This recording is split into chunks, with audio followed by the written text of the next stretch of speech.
After 3 weekends of action in the FOSROC Super 6, there have been plenty of big tackles, tries and talking points. And joining me to discuss them all is Scottish rugby legend Chris Paterson. Chris, how are you? I'm very well. Very well, again. A legend. I'm a bit embarrassed, but I'm very well. You picked out a few tries, performances that's impressed you so far this season. And we'll start with leaders Watsonians. What have you made of their start to the campaign? 3 from 3, obviously. Sitting top of the league, have looked consistent, but I think they'll probably even be a little bit frustrated that they could do more, in all honesty. But they've got a kind of rounded edge to the game that's excellent. Good, solid base up front. They've progressed as they've gone on, got better every week.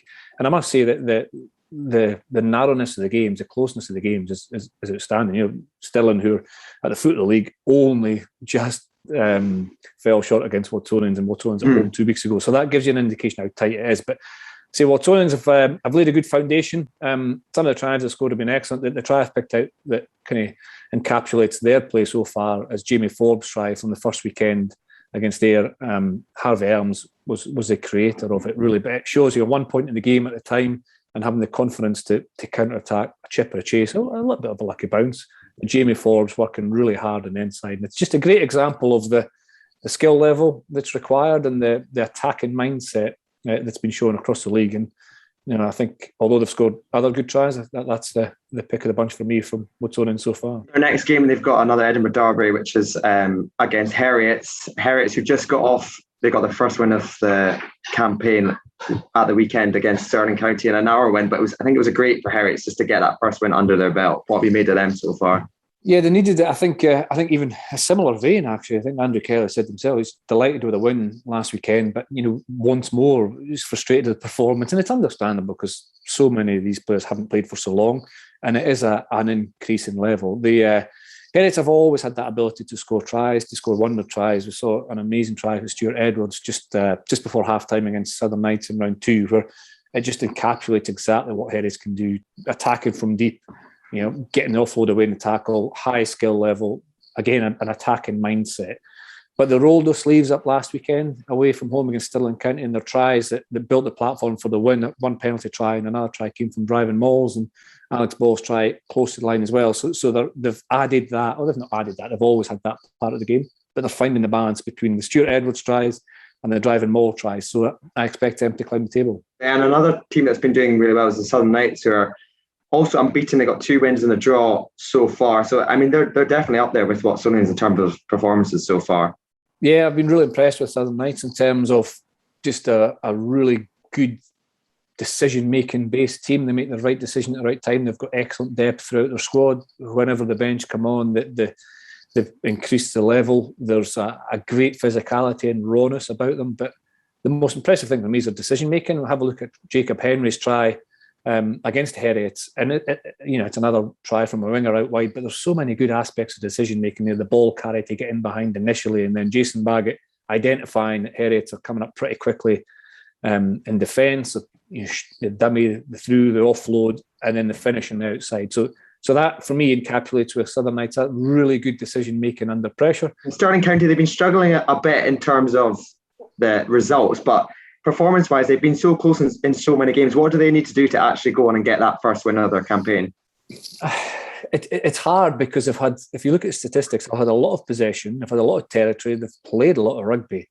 They've just fallen short of getting the reward of the points in each game. They were heroic in defence against Watsonians and just came up short after leading for almost all the game in round 2. In round 3, they had almost all the possession against Herriot, but it's that final pass, it's that final execution. It's maybe at times playing too much rugby in around their own halfway, and maybe want to transfer the pressure on the opposition at times. But Grant Hughes is one of the players who I think, Grant Hughes and Archie Russell in the midfield have been excellent. And Grant Hughes' try against Southern Knights shows how strong a runner he is and how dynamic he is in that 12th position. He's also played a lot of standoff, number 10. So him and Andrew Gowdy are working well together. So they do have that creative edge. They just have to be a little bit more accurate. Moving forward and looking at the Boroughmuir Bears, they opened the competition again at Megaland under the lights, and they got that opening day win in another nail-biter. Since then, it's kind of come away with it in terms of the results. What have you made of their start so far? Boroughmuir I think for me, they've just been a little bit untidy, a little bit erratic in terms of some brilliant stuff, but also some basic errors have hurt them. They have played in quite windy conditions, but I think they'll be frustrated with their skill execution at times. But you can see from Tom Brown's try from last weekend just what they can create.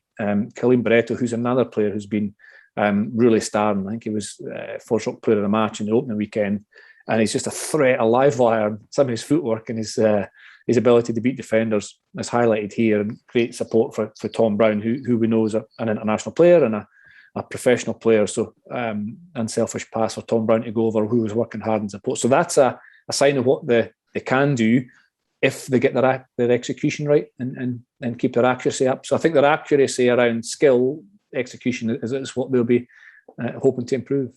And I'm looking ahead to the fixtures upcoming. Got Friday night Stirling County against the Ayrshire Bulls. That's bound to be a cracker. Both sides definitely in need of the win. Ayrshire Bulls have got one win so far, which is against the Boroughmuir Bears. What do we need to see more of for the Ayrshire Bulls to get that away victory? It's funny because I mean this could apply to a lot of the teams, but I think the teams are almost playing better than the league position shows. It is just that final step over the winning line. Now, I thought Ayrshire Bulls were outstanding in the first half against Boroughmuir Bears in round 2. It was wet, it was windy, but they played classic kind of wet weather rugby and got a lead. And some of their execution of the first phase was excellent. Have a look at Robin Aaron breaking the line from a line out maul and Tom Jordan supporting and scoring. That's the detail that they have. They'll just be disappointed a little bit around set piece in the first 2 or 3 weeks that maybe want to put right. They've got an attacking edge. I really liked how their approach to that first game against Watsonians, where the backs especially wanted to give that extra pass, wanted to give that extra offload. At times the ball didn't go to hand, but if it does go to hand and it does stick, they're going to threaten. So they're a good side, they're an experienced side. I think they'll be frustrated with their start, and they'll look to certainly get back to winning ways or get on winning ways this weekend. Chris, it's been a pleasure as always. Thanks very much for joining us, and I'll hopefully see you again very soon. Thank you, Gav.